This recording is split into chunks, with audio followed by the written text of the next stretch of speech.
Every day we engage in it. Some may try to avoid it. Communication.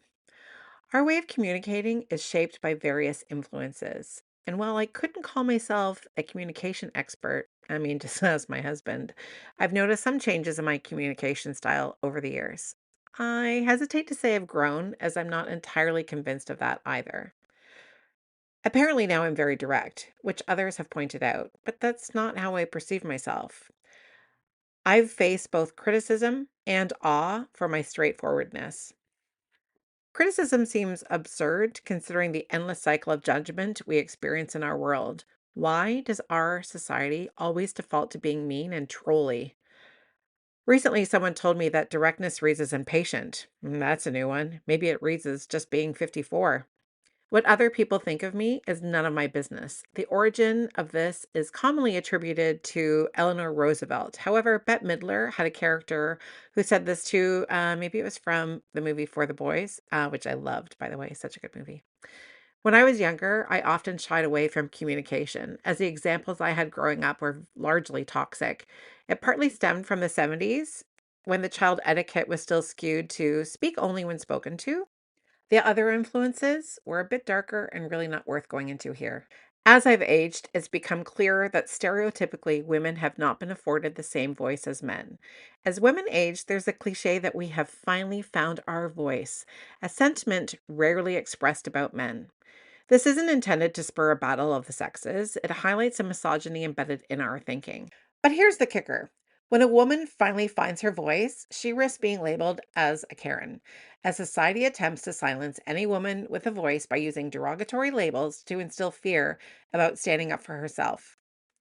Now, of course, there are the extreme Karens of the Karen concept, which I won't touch on, but those in need of that explanation might benefit from some reflection with a cup of tea, contemplating in silence for a while. Generally, we are not responsible for how others perceive us. Though I say generally because if we're honest, we know when we're intentionally being an asshole. As women, we often apologize before asking for anything. Or maybe that's just a Canadian woman thing. If you're a non Canadian woman listening, I would love to hear if this resonates with you as well. So, for example, myself being a picky coffee drinker, I would express it in my orders. I remember while living in Austin, Texas, I was in a cafe and preemptively told the barista, I'm sorry to be a pain. I'm really picky about my coffee. I'd like an extremely dry cappuccino. So when you make it, please hold on the milk. Think like a slightly wet macchiato. Yes, this is exactly what I would say. And yes, I told you I'm picky. And while she was making it, I hovered and said, oh my God, I'm sorry, that's enough milk. And she kept going and finally stopped. And here's me. I am so sorry. This isn't how I ordered it. Could you please remake it? And she started arguing with me, trying to explain the craft and rules of baristaing. I said, honestly, we are not saving the world. It's just coffee. I'm not upset. I explained what I wanted, and you essentially ignored me. People started staring at us. It was so dumb. She took it so personally. And I wasn't going to drink a cup of hot milk with a dab of espresso in it when I essentially wanted the opposite. Another example, I have the best rheumatologist in Toronto. Well, I always forget that I need to take my shoes and socks off. And on one of the visits, I removed my socks, revealing a clearly aged and very tattered pedicure, chipped polish on talons that one could hang from. I apologized for the state of my Shrek feet. And she looks at me and says, stop it. Stop apologizing. Do you think any of my male patients come in here and apologize for anything? Absolutely not. And she's right. It's time that we do stop apologizing. Welcome to the Fuck You 50s, the podcast for women who refuse to tolerate the bullshit anymore. This is real talk, real stories, and a long overdue reality check. I'm your host, Andrea Claire, and this podcast is the filter-free voice you've been waiting for, with a dose of F-bombs. The Fuck You 50s, unfiltered, unapologetic, and undeniably needed. My guest today is Alison Habermel, founder and creative director of Habermel Design Group. Alison has spent nearly 3 decades in luxury interior design, and while she values mentoring the next generation, her chapter now is about owning her place in the industry, laser focused on doing work that aligns with her values, vision, and deep expertise. No compromises, no performative hustle, just meaningful, intelligent design with people who value what real experience brings.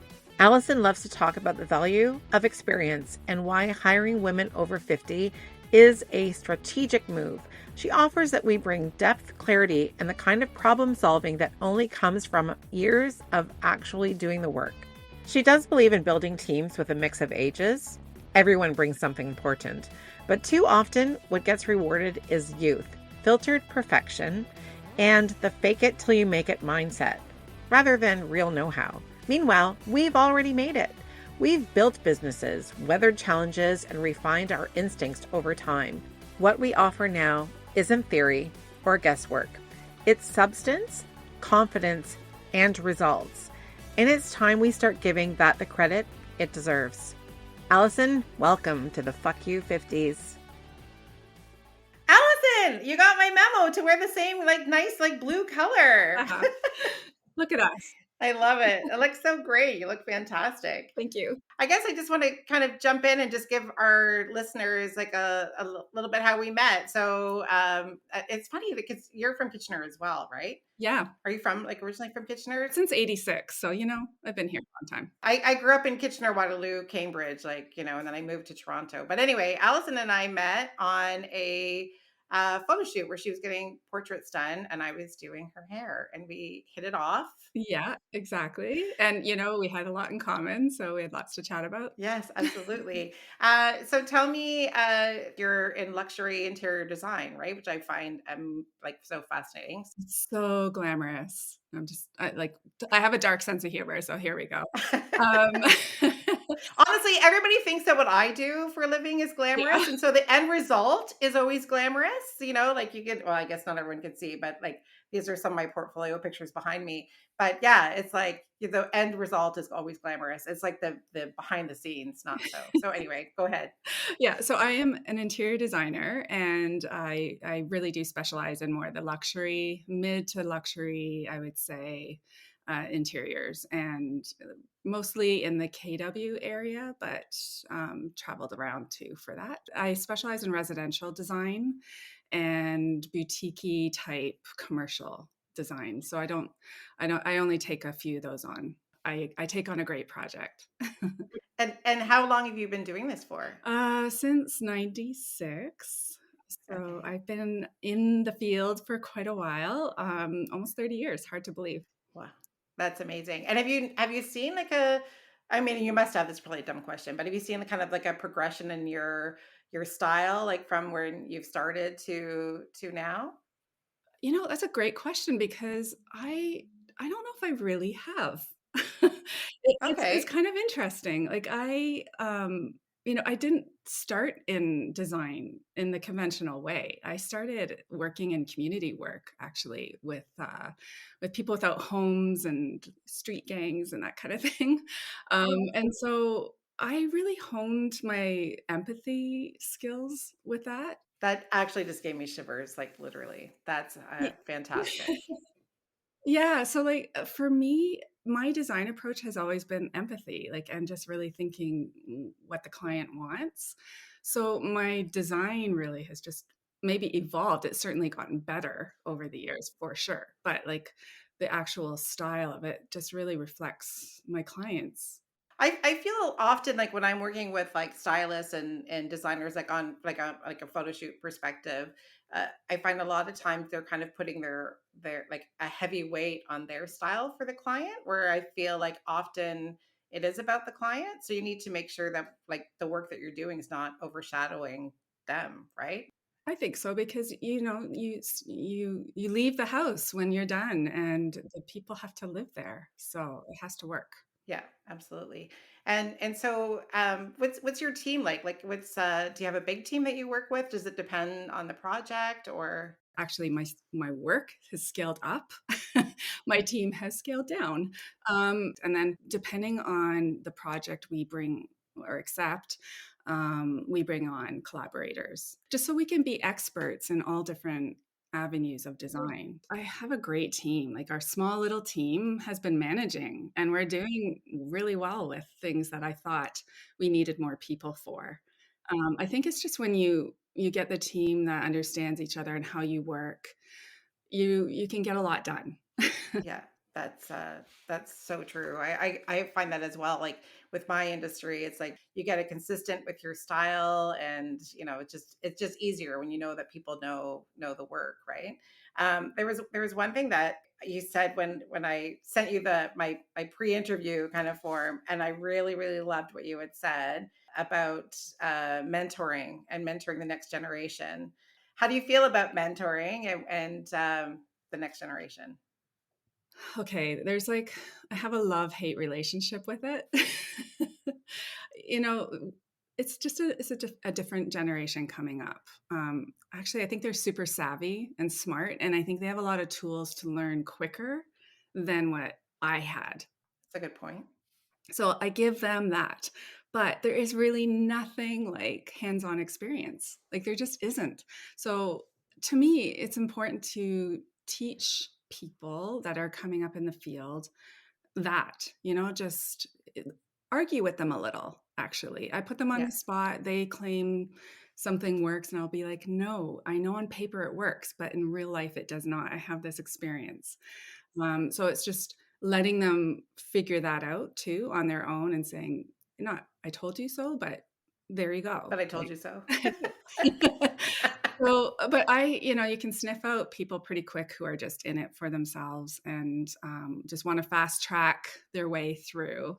I can either shut that down very quickly by just saying, just you got to stop doing this, or I'm not the right fit. Like, I'm not the right mentor for you. I tell you, there's like so many parallels with your industry and my industry, and I guess because it's creative. But yeah, I also when I read that in your like bio and that form that you sent back to me, it kind of got me thinking a little bit, and I was wondering, do you think that also could be influencing ageism? Okay, for sure, ageism is a thing. Like, it's really difficult to be in any kind of design, beauty industry. Like, I'm in a beauty industry too. Like, it's just with our homes, but the expectation is huge to stay looking young. And I'm really surprised at that. Like when I go to industry events, I'm like, we're Yeah, designing homes here. We're not showcasing our face, our clothes, our hair, but you are judged so instantly by people if you don't have yourself together. And, and I do fear a little bit about sort of just being aged out. I do talk about that openly. I mean, I'm being honest here. It's not something a lot of people in my industry want to admit because with beauty, I mean, it's kind of obvious, but with design, it's a new kind of nuance that's happening. Like I'm really seeing this new generation of designers come in, and they're already fully Botoxed and fully lip injected and beautiful clothes that are designer. And I'm like, girl, how are you wearing, like, how do you afford that? yeah. Doing this, like it's really something. Yeah, so the pressure's there. I haven't dipped my toe into that too much yet. But will I don't know. I'm trying to fight it a little. Yeah, it's definitely like once you rip that Band-Aid off, right? It's Hmm. like I've had Botox. I used to get it like I would kind of let it wear off because it doesn't last forever. And Mm. then honestly, I haven't had Botox for over a year because I started thinking like when I get it done, do I actually look older?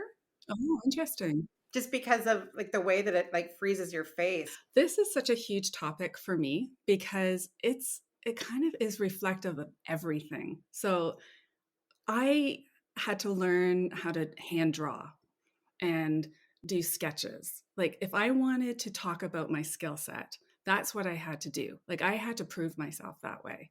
Now, with Pinterest and HGTV, like I didn't have any of that when I started.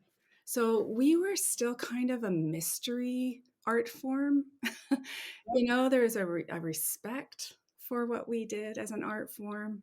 And, I think that's changing so much because it's so available and everybody to some degree can teach themselves decorating, right? Like you can kind of cut and Yeah. paste, and it's like the fast fashion world. It's similar. You can kind of fake it. So you might be able to put together a pretty mood board for a client, but then when you're actually on site and then you're dealing with things that maybe a measurement's off Yeah. or the lighting is different or like colors and Like, I think you can't teach yourself that, right? You can't. But here's the other thing that's been happening is our clients aren't as refined either then. Uh, Like they don't yeah. always understand really good design because we're so used to, again, fast design. So like the level of quality has gone down, and the artistry of interior design, that mystery when you had that expert come in and you didn't have to look all glamorous. I mean, a lot of designers always did because it's sort of related to fashion, but that wasn't the focus here. Like it was your art form. And so that's what's changed. So I've had to like really rethink how I approach um, how I want to represent myself in the design world. And you're probably at an age, as well, just with experience in the industry, where it's like you're almost kind of pick and choosing your clients too. Would you agree with that? Yeah, like that's the great thing about becoming older and wiser for sure. You have that experience to know who you want to work with and who you don't want to work with. And sometimes you take a calculated risk to do a really amazing project. And I've done that before, and it's sort of like hell on earth, but you do it and you know how to navigate it and get through it and get out on the other side of it. But then, for the most part now, I really hold ground on just working with people I want to work with. And these are people, again, like I find they have more empathy. I don't know if I attract this out there, but I have a lot of clients in the medical field and specialists who have wild schedules and just such a busy life. And I don't know, we get each other in a way.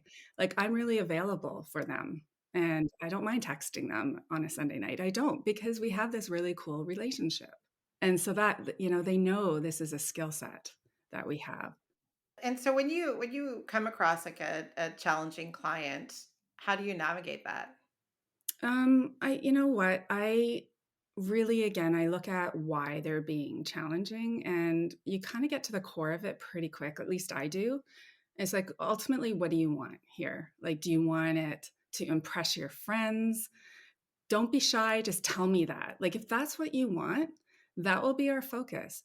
Even though you can afford anything, do you still want a budget to follow? And do you want to have it live on our program where you can check in all the time? Like, if you want that, we'll do that for you. So I think that's the key, is being adaptable and flexible with the type of person you're dealing with, because we're all different.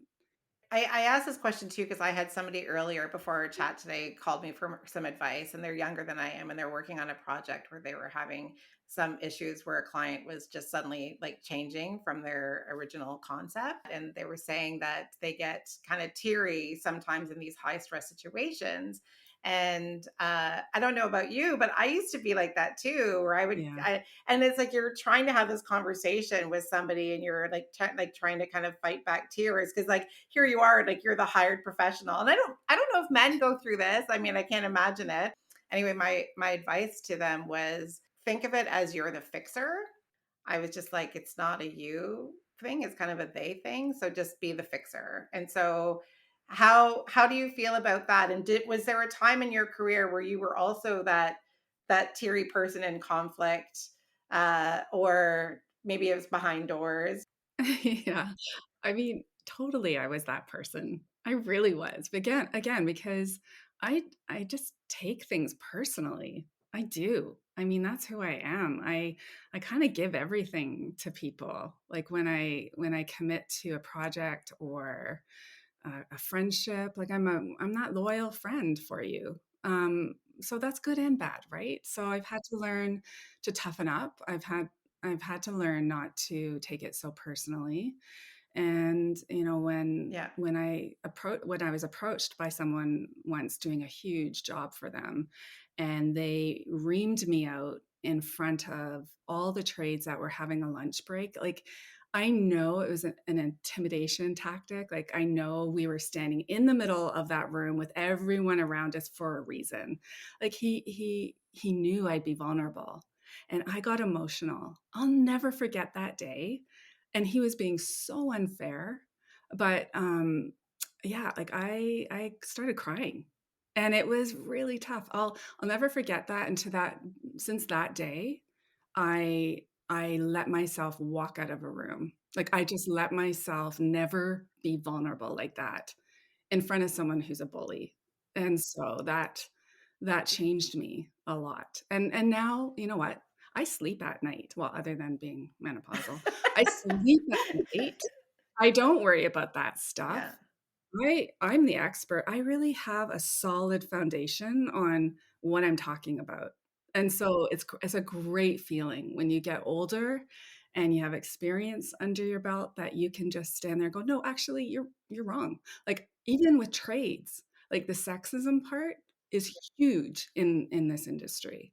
And me doing all the interior design and everybody looking to the male contractor or the male architect for the answer. And I'm like, hello, Yeah. I'm the one that designed it. Ask me. We're going through renovations for a basement right now because last year we had the flood in the basement. I think I shared that with you before. Yeah. Yeah. And I sent an email about something about the project, and I literally am the only woman. Nobody replied to me. And then when my husband said to follow up, then they replied. And it pissed me off because it's like, what the hell? I know it still happens. It's getting better. It's getting better. And I'm speaking out about it too, like on job sites. I actually call people out on it now. Yeah. You know, I started documenting. I started being a little more calculated with how to approach this sexism that happens. And so I made people put things in emails. If they texted me, I'd screenshot it. If they were in a crowd or like in a group when we were on a job site and they were starting to say things, I called them out on it. You know, I'm holding them accountable too for this.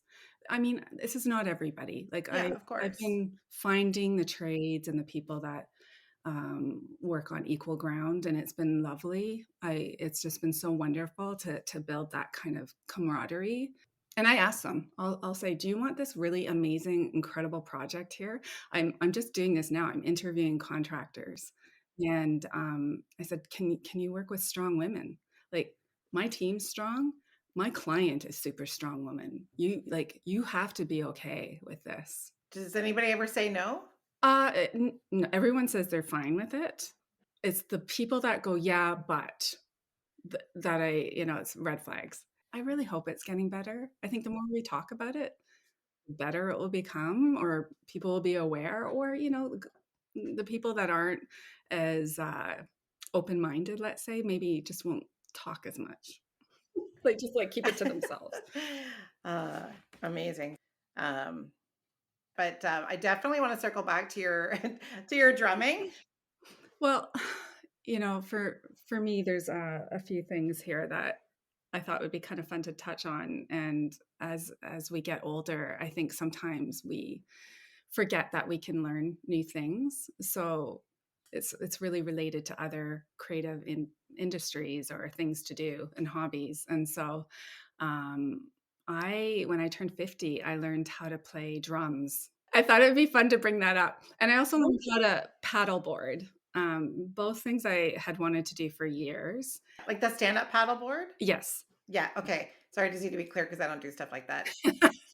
We bought a cottage last summer. I sound so arrogant. We bought a cottage last summer. We got stand-up paddle boards, but I'm afraid. So how long have you been doing paddleboarding for? Well, I'm 54 this summer, so it'll be almost 4 years. Okay, all right. So I'm 54 this year, and I've never done a paddleboarding before. But I've had both of my hips replaced, Oh, and wow. I'm just afraid of falling and Mhm. then being like on the lake and not being able to get back up. I need one of those like those necklaces. Help! I've fallen and I can't get up. I've been told that it's hard to fall off of them, but I'm like I'm pretty sure that I can master the falling off. Yeah, I wouldn't say I mean, it's not super easy. I think just start on calm water and you stay calm. And you know what? If you just have to go on your knees or sit almost like on a canoe and just paddle, do it. Like The joy of it is to get out on the water. It's very meditative. You can make it into exercise, but who wants to do that? You just want to like go out in the water. And when you lay down, you're almost at water level. It's so fabulous. And you just float. I don't know about you, but I'm a floater. I just love Yes. that feeling. So, part of me like the just wanted to get out and Yeah. float. But the paddleboard part, yeah, just you'll get it. There's some tips there I can text you about that Okay. I I learned. will take those tips happily. Now Mhm. let's circle back to your drumming because that's really Yeah. cool. So I went to I don't oh you probably know this area being from Kitchener Waterloo, but since 1986. But I went to Stanley Park Senior Public, and Yes. I took drums there. It was like and Okay. everybody had to pick an instrument, right? And I don't know why. I honestly, I mean, I say I don't know why, but I think in my head I thought there's no way I can figure out how to play a trumpet or flute. Those all seemed hard to me. So in my mind, I'm like, I'll play drums, and maybe it's like a redhead thing. I'm also working out some anger, I guess. But so I always joke around because my youngest daughter is in a band, and I always say to the drummer, like, I can do a mean flam. So where are you at in your drumming? And I'm assuming you're not in a Okay. band, or are you? That's a dumb thing for me to say. You could be in a band. Okay. So like a really quick backstory. I The motivation to get into drums was just I wanted to learn an instrument, and like you, it was one that I felt I could learn because I don't know how to read music. So that was sort of the some of Yeah. it. But the backstory is my brother was a drummer, Okay. and I was raised in a pretty conservative home with very traditional roles. I guess very traditional roles. So women didn't play drums, and I always wanted to. So it was just always in my mind to do that. My husband is a bassist, and so he had a couple of bands, and he was like the hardcore grunge rocker guy. And so I went to all the concerts and everything, and I just sort of learned to love that kind of music. And so when the pandemic hit and everybody was looking for something to do with their Yeah. spouses or the people in your home that you're stuck looking at forever, I said I want to learn drums. So we ordered a kit and we started. And he was so patient. Like we just played together. It became a thing. Like we'd grab a couple of drinks and we'd like crank the music and play, and I learned, and I love it, and I'm not good at it, but I really like it. That's so Yeah, cool. like, it's great at getting out anger, frustration, and all Yeah. that, and, no, I would love the opportunity to play live sometime, I think. When I say that Yeah. and I kinda break out in a sweat, but I think there might be something there. Yeah, absolutely. You totally should. But when you were saying that you're just kind of when you think about performing, you get that like sweat. So that's like me with Second City. So Second City, I've been wanting to take it for years and years. I was highly active in theater when I was in high school. I had the best drama teacher. Shout out to Miss Baltus at Preston High. Then getting into this like part of my industry, and I've always thought about doing Second City, and then I finally signed up for it. So I'm starting in May. But whenever I would go by Second City downtown, I literally would start getting like this like sweat stress, just thinking, and I hadn't even signed up for it yet. Like literally, but I was working on a TV commercial recently where a woman that was in the commercial is a comedic actress, and she said, "This is your body telling you that you need to do it." Yeah, totally do it because I don't know. That is the best actually. When you get the sweats and you start, having that kind of reaction. I don't know if it's visceral reaction, whatever that is. Yeah, it's time to jump. I like how we take it as like our body is telling us to do this, whereas some other people might be like, my body's telling me like, don't touch this with a fucking 10-foot pole. Yeah. Well, I mean, maybe it's a huge warning, but for me, again, the beauty of getting older is anytime that I've jumped and have done something really outrageous like that, just like dove in, something amazing happens out of that. Like, truly, I have like a list of things, not tons, but like certain things in my life, pivotal moments like that. I love that. Yeah, and so, you recover, the fear of it all, and then you recover from it, and then you do it, and then you're like, "Wow, I did it. I did Yeah. that." And if you love it, you keep going. I think so too, and I mean, I know it's a cliche to have your bucket list items, and it might not be something that's been in your brain for like 5 or so years. Maybe it just kind of pops up, but definitely, and I love how you were saying that it's kind of like you're never too old to do something, and I feel like now is the time. For sure, and I mean, I guess there is a point when maybe you're too old to do certain things, but you just adapt, you adapt somehow, I don't know. I'm gonna keep going until I can't do things anymore. What else is on your list? Well, I think the live music thing would be something on my list. I'll No, come. that might be a big warning. I'm breaking out in sweat, and that might actually be a, like, "No, don't do that." It's a glistening beauty glow. It's not a Yeah. sweat. And, I think getting into art again, like, when I got out of high school, I traveled Europe, and I was for sure gonna be an artist, that was it. And, just rebel against my strict upbringing and do something super creative, and, I ended up going into the community work Yeah, and then design, but I think at some point I'd like to open that chapter of, being an artist again, yeah. and just experimenting with that, and I think that's something that's waiting for me. Yeah. I mean I love your work. I've been on your Instagram like so many times and just like checking it out. It's just like your style is so beautiful. Like I would say your style is kind of what I would gravitate to as well. And I'm not a doctor. Thank you. Do you have a favorite project that you've worked on?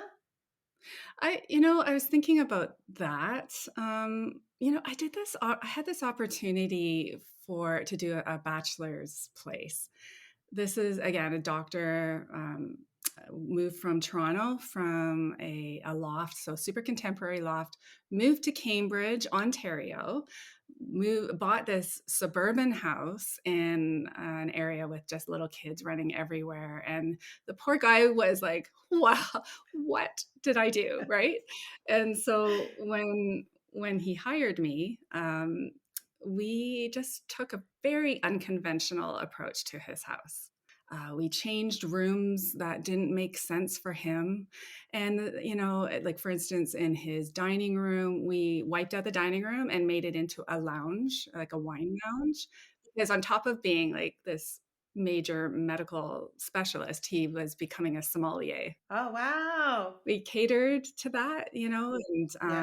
and then in his home office, we did this really awesome swivel door, very futuristic looking, and, like, I had an open house there with potential clients, and I got hired 2 projects because of that door. Oh wow. So, like, just interesting details like that.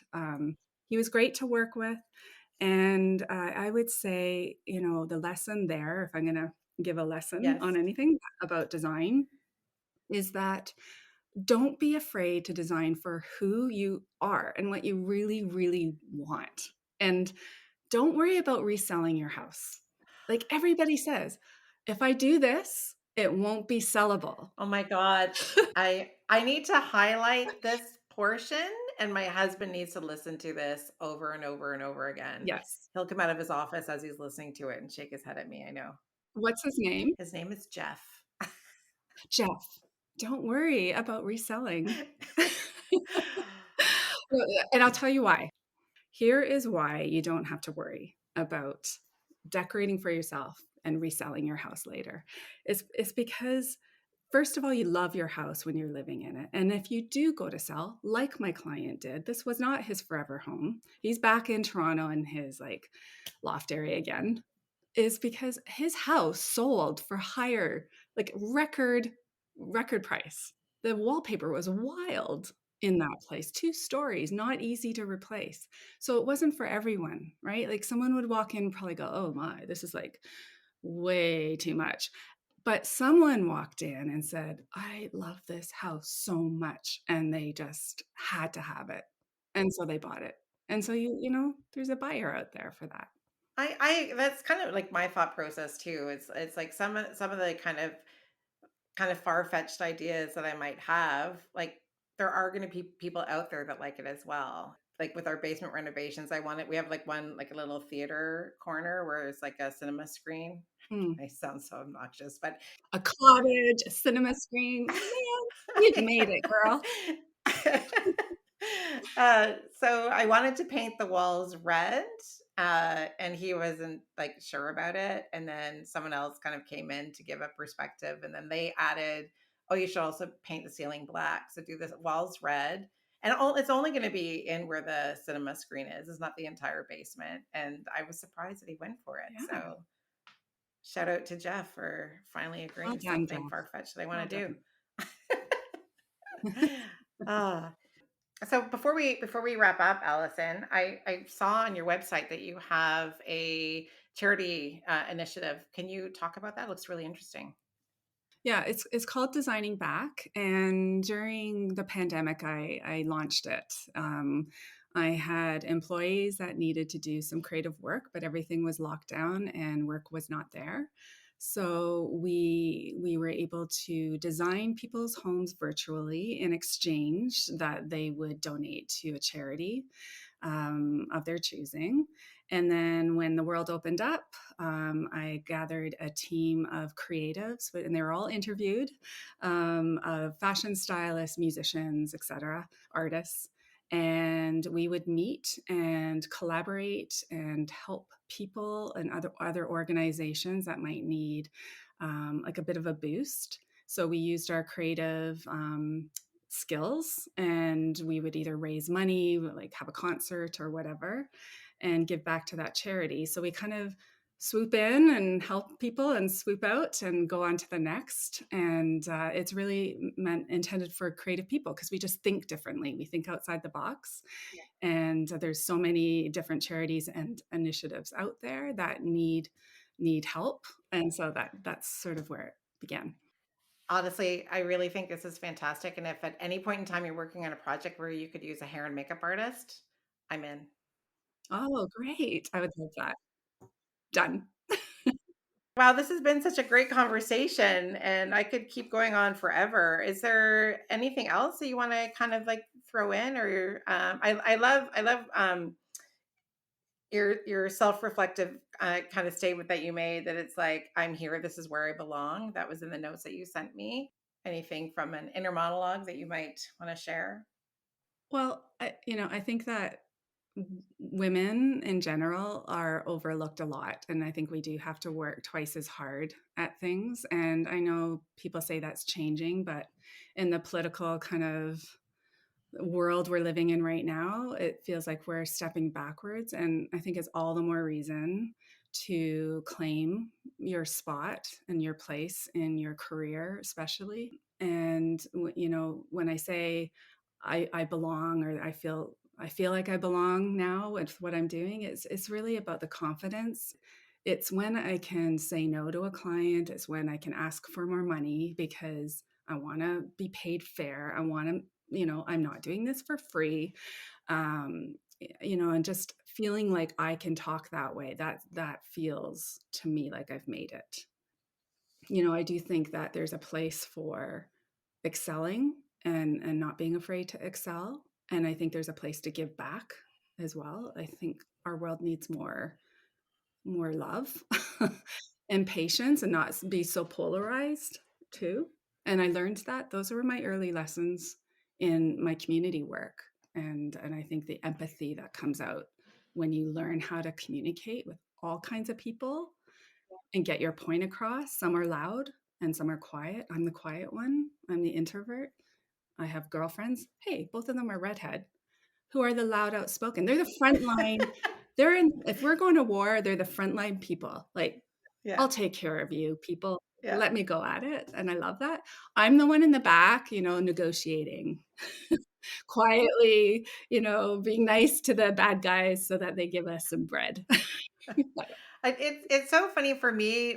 Like I do feel like I have the potential of being like both sides, like the loud, redhead, and I'll go to bat for other people, but I still find going bat to bat for myself, it's still hard for me. Yeah. You know what I think that is? I think if you talk to a lot of women, they would say that, whether they're extroverts, introverts, or whatever. And I really think it's because we weren't taught to stand up for ourselves. I think it was, we were taught to just be quiet and step aside and just put up with it, and that we are lesser than, so therefore you can't speak up.